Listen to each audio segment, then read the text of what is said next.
Senator Lyons. Thank you, Madam Acting President. I rise tonight to speak about Chevron's Gorgon project on Barrow Island in Western Australia. At the time of approval in 2009, the Gorgon joint venture estimated that the net benefit to Western Australia from the Gorgon project would be the creation of approximately 3,500 direct construction jobs on Barrow Island and approximately 10,000 direct and indirect jobs at peak construction.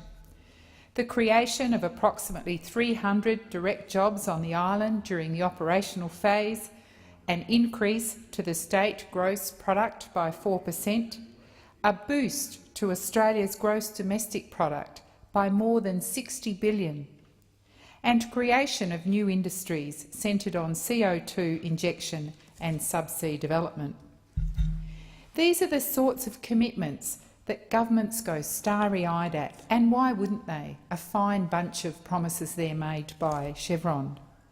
But of course, these are claims, and just claims, and these claims can't easily be measured or validated.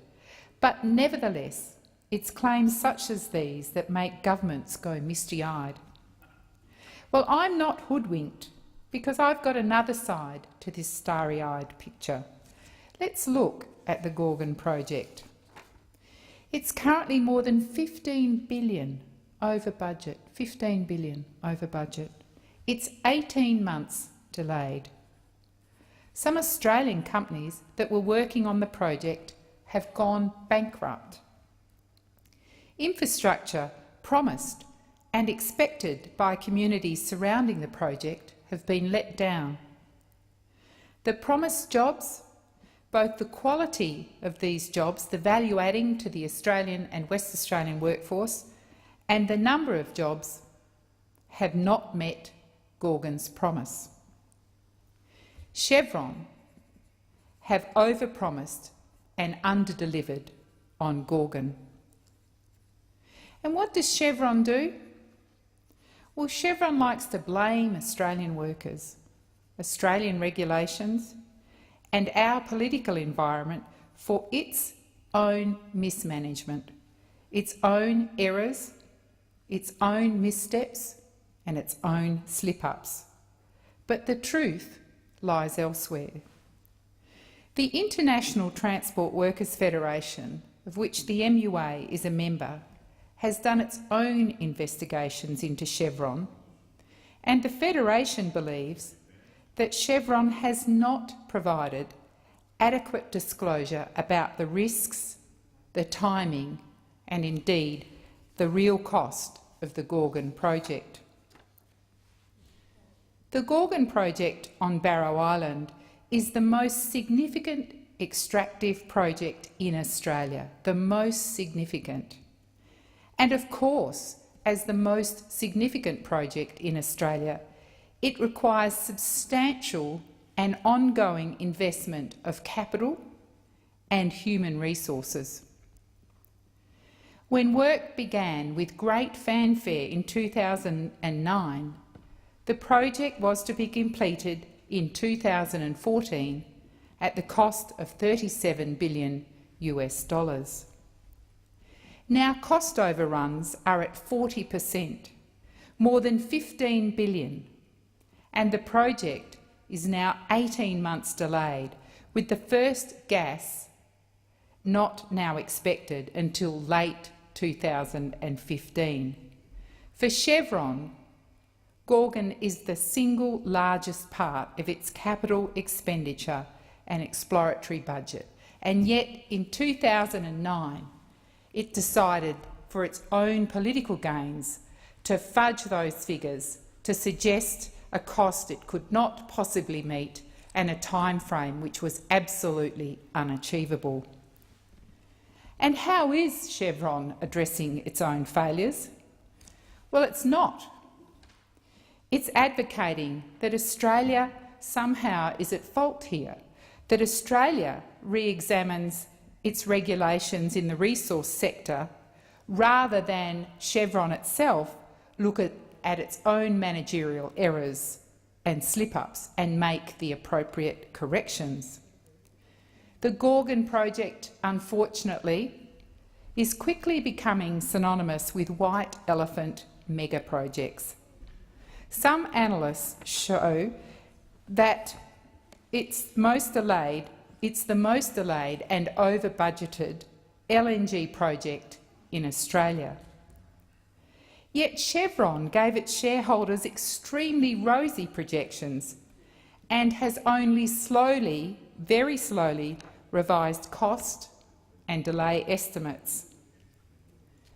Other Gorgon project owners who are not as closely associated with the project's management, or should I say mismanagement, Shell, the Japanese utilities, have different projections and timetables for completion. Despite extensive negotiations and commitments from Chevron, the company is now reporting that it's having trouble getting commitments from customers for as much as 1/3 of LNG that will be produced. So it hasn't even managed to on-sell what it will produce in late 2015. Apache, one of Chevron's co-owners on Wheatstone, is pulling out of the project, seemingly less optimistic about the project's operations and prospects. So rather than critically examine how Chevron can operate successfully in Australia, which is what a wise progressive company would do, they have chosen instead to label Australia as over-regulated and a high-cost jurisdiction, and they have sought to extract more benefits from Australian institutions, reneged on commitments and failed to operate according to our norms. Rather than focus on fixing their own issues, Chevron continues to project that somehow their cost overrun or their underestimated project finalisation in the beginning is somehow someone else's fault. This example of Chevron's operations show that we, Australia, must be prudent in negotiating resource agreements with overseas operators. And yes, look at the rosy-coloured projections about jobs and about the bottom line in terms of what Treasury might expect to get out of these projects, but force companies to be realistic. That's what we need to do as regulators. And Chevron and other companies must respect our laws, our practices and our operating environment.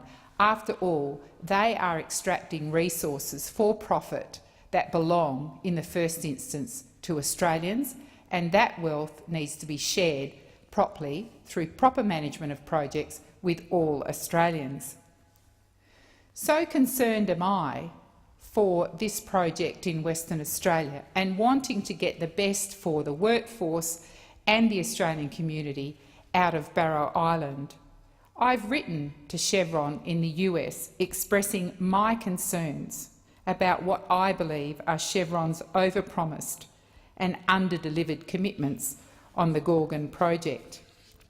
And I would hope that the government, if it's asked by Chevron to look at regulations, that it really does do some very sharp analysis of exactly what's going on with Chevron, why it overpromised in the first place. But it is certainly time for Chevron to ensure that in future disclosures the company provides more accurate analysis of the prospects of some of its major projects, particularly those in Western Australia that have an impact on the state's finances, which have an impact on the workforce and certainly an impact on the money returned quite rightly to Australians. Thank you, Madam Acting Deputy President.